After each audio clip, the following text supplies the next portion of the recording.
Oy, idol, kumusta? Pag ganitong medyo walang gawa, naglilinis tayo ng printingan natin. Tsaka nagkakalkal tayo ng mga lumang screen. Tingnan natin kung ano pa yung mga pwedeng i-reprint sa mga susunod na tatak natin. Pag plain talaga ang t-shirt, napakalungkot. Gusto mo bigyan natin ng kulay to? Sige, gawin natin, tatakan natin.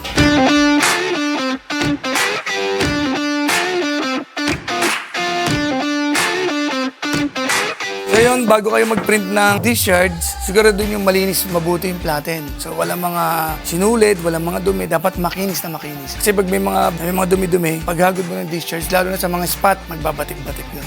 So ang gagawin natin, advanced process na si MYK. Bakit advanced? Dati, na ginagamit sa underbase, mga buo, mga spot solid, so sobrang init. So ito, hindi mainit to dahil i-discharge natin. Papatayin natin yung kulay ng t-shirt.